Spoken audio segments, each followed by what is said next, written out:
എത്ര പേർക്ക് പറയാൻ കഴിയും എൻ്റെ സഹായം വരുന്നുണ്ട്? അതുകൊണ്ടാണ് നാം പാടുന്നത്, യേശൂരിൻ്റെ ദൈവത്തെ പോൽ വേറൊരു ദൈവം എനിക്കില്ല. എൻ്റെ സഹായത്തിനായി അവൻ മഹാശക്തിയോടെ മേഘാരൂഢനായി തൻ്റെ മഹിമയിൽ വരുന്നു എന്ന് ആവർത്തനത്തിൽ എഴുതിയിരിക്കുന്നത്. യേശൂരിൻ്റെ ദൈവത്തെ പോൽ വേറൊരു ദൈവമില്ല. യേശൂരിൻ്റെ ദൈവത്തെ പോൽ വേറൊരു ദൈവമില്ല.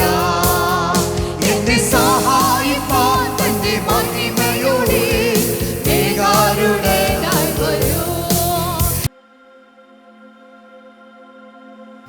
നമ്മൾ സ്വർഗത്തിൽ പോകും നമുക്കറിയാം. എന്നാലും നമ്മൾ ഇപ്പോഴത്തെ ആവശ്യം നമ്മുടെ പ്രതികൂലത്തിൻ്റെ നടുവിൽ കർത്താവേ നീ ഒന്ന് ഇടപെടണേ എന്നുള്ളതാണ്. ഇന്ന് നമുക്ക് വിശ്വസിക്കാം, എൻ്റെ പ്രശ്നത്തിൽ, എൻ്റെ പ്രതികൂലത്തിൽ, എൻ്റെ കഷ്ടതയിൽ, എൻ്റെ ബുദ്ധിമുട്ടിൽ എൻ്റെ യേശു ഇറങ്ങി വന്ന് എനിക്ക് വേണ്ടി ഇന്ന് പ്രവർത്തിക്കും. പത്രോസിന്റെ മനസ്സിലിരിപ്പ് ഹല്ലേലൂയ എന്നതാണ്? ഈ ഭൂമിയിലെ ഏറ്റവും വലിയ സമ്പന്നൻ ആകുക. അതിന് യേശുവിനെ കൂട്ടുപിടിച്ചാൽ നടക്കും എന്നവന് മനസ്സിലായി.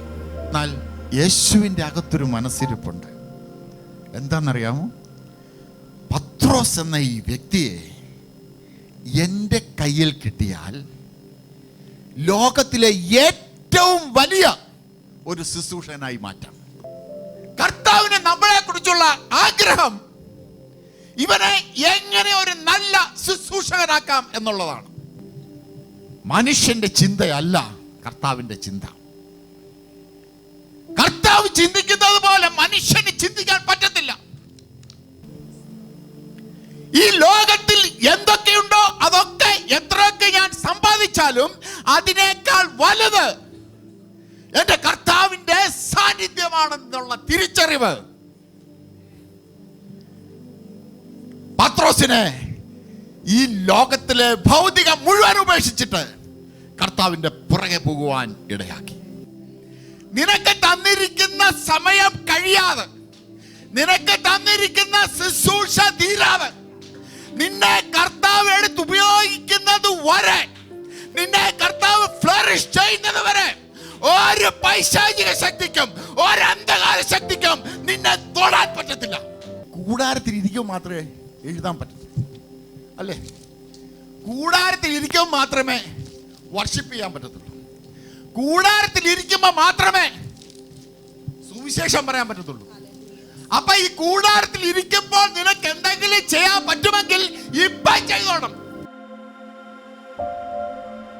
ശക്തനായവൻ എനിക്ക് വലിയവ ചെയ്തു. അതാ എൻ്റെ ടെസ്റ്റിമണി. കഴിഞ്ഞ ഒരു 1 year ആയിട്ട് ജോലി സ്ഥലത്ത് പല വിധത്തിലുള്ള സ്ട്രെസ്, ഒത്തിരി പ്രഷറായിട്ട് ഞാനിങ്ങനെ ഭാരപ്പെടുമായിരുന്നു.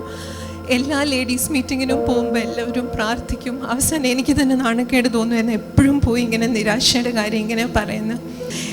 സഭ നിന്ന് പ്രാർത്ഥിച്ച് ഓരോരുത്തരുടെയും പേര് എനിക്ക് എടുത്തു പറയാനുണ്ട്.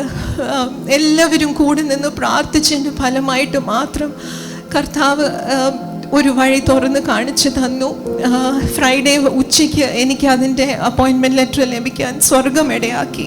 യേശുവിൻ്റെ നാമത്തിൻ്റെ പവർ, നമ്മൾ ഏത് കാര്യം നമ്മൾ പ്രാർത്ഥിക്കുമ്പോഴും യേശുവിൻ്റെ അധികാരമുള്ള നാമത്തിൽ ക്ലെയിം ചെയ്ത് പ്രാർത്ഥിക്കുന്നതിൻ്റെ പവർ എൻ്റെ ജീവിതത്തിൽ, ഡൂബിയുടെ ജീവിതത്തിൽ ഈ ഒരു വലിയൊരു അത്ഭുതം ചെയ്യുന്നതിലൂടെ അനുഭവിപ്പാൻ സാധിച്ചു, അറിയുവാൻ സാധിച്ചു.